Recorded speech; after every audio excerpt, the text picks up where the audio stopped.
Ever wondered why food etiquette differs so much between Australia and the US? From table manners to tipping customs, we're diving into these surprising differences that'll make you rethink your dining habits. Whether you're a foodie, a traveller, or simply curious about cultural norms, stick around. You won't want to miss this fascinating comparison. You better take cover. Food etiquette is like the secret sauce of social interactions. No matter where you are, it's the spice that makes everything nice.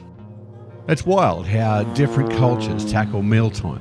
And today, we're diving into the culinary showdown between Australia and the US. We might look like cousins at a family reunion, but trust me, our table manners have some hilarious surprises.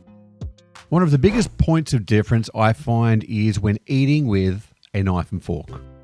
And next time you're eating out, take notice of how people handle their cutlery, or if you're an American, their silverware. Australians do not typically switch knives and forks between hands while eating. The knife remains in the right hand and the fork remains in the left. But in the American style of eating, you cut the food with the knife held in your right hand, then switch the fork to your right hand to eat, placing the knife down on the plate. This style is commonly known as the cut and switch method. Why is it different? Well, I'm glad you asked.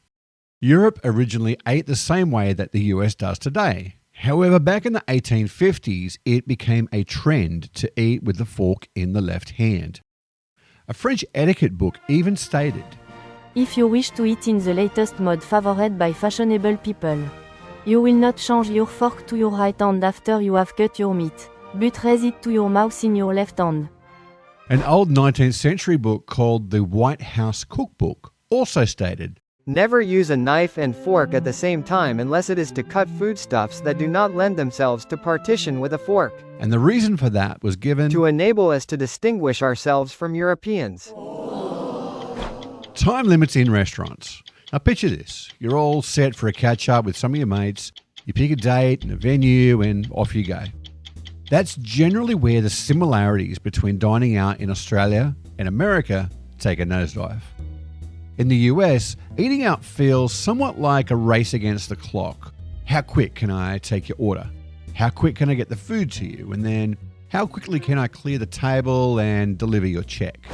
That's it. Time's up. Next, please. Meanwhile, in Australia, the only time limit normally is how long you can enjoy your food, wine, and having a yarn with your mates. It's less hurry up and eat and more let's see how many rounds of drinks we can squeeze in before dessert. Now, another difference that I've noticed is when you have friends around for dinner, they rarely bring their own alcohol. Now, I don't mind offering a glass of wine or a beer, but when it becomes a regular occurrence that you'll come over and drink all of my fridge dry and then never bring your own, I just find it odd.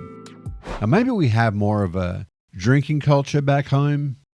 There's also less of a tendency to offer to help clean up. My memories of hosting parties back home is that guests who stayed until the end would offer to help clear the table, put chairs away, etc. And just offering really is all we need. Now, I will say that when it comes to service in restaurants, Americans definitely take home the gold medal. USA. They greet you at the door with a smile that could light up a stadium, serve you water faster than you can say thirsty, and then swoop back in to take your drink and food orders like culinary superheroes.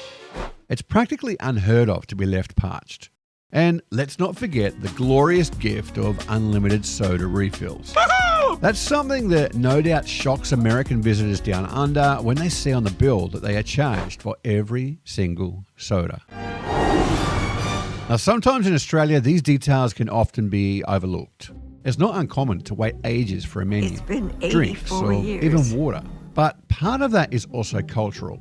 When we go out to eat, many times it's to catch up, and being left time to do so is really all a part of it.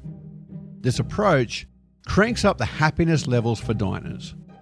So when Americans don't get served right away, even if it's just for a simple glass of water, May I have a water, please? they start to get antsy, like they're waiting for a bus that's never coming. They see it as bad service because, let's be honest, That's what they've been trained to expect. But on the flip side, Aussies often feel a bit rushed when their orders are taken too quickly. It's almost like being asked to sprint in a marathon. And we prefer to settle in, soak up the atmosphere, take our sweet time. Except, of course, when it comes to drinks. Those are a whole different ballgame. You can't stress enough just how crucial it is to get those drinks flowing. It's all about finding that perfect balance between leisurely dining and keeping the beverages coming. And speaking of service, here's a real pet peeve. When servers swoop in and take your plate away while your mate is still munching away. That's right. One person finishes and bang, their plate disappears, leaving you to soldier on all by yourself. It really is the strangest feeling. I'm quite often the last one eating while the rest of the table has already been cleared, and I feel like I have a timer going so that they can take my plate as well. For an Aussie, there's nothing worse than ordering your meal and having it show up just 5 minutes later. We're just getting comfortable. The conversation has started from, hey, how you doing, to, what are you having? And all right, let's dive into juicy gossip, and you start chatting away, and then bam, here comes your meal. Interrupting the flow of the conversation and the whole meal. Take that plate back. Let us ease into the conversation first of all. But the difference is that Americans are usually just fine with that pace. They're like, food's here, great, let's eat and chat at the same time. It's just a whole different vibe. Then we need to talk about the bill, or as they call it here, the check. Check, please. You finish your meal, ordered another drink, and you're ready to have a real conversation with your friends. Now in America, it's a whole different ballgame. The server comes up to your table and asks if there's anything else that you need. You're like, yep, no thank you. The bill arrives. It feels like they're saying, wrap it up guys, it's time to go. And it can definitely catch you off guard when you're not used to it. In Australia, it's a similar scenario, except the bit about the bill. So getting the bill is a process. You have to ask for it. Being given it without asking feels like they are trying to kick you out of the place. Hey, the bill? No, just spin around. And he's really doing it. Then, of course, we have to mention tipping. In Australia, we're talking maybe a 10% tip if the service was great, and many times it's just a case of you rounding your bill up to the nearest 10. Tipping is not implied. It's only done for exceptional service. Our higher wages also help with that too, but in the States, tipping is a big deal. 20% is average, and many bills nowadays come with the tip included.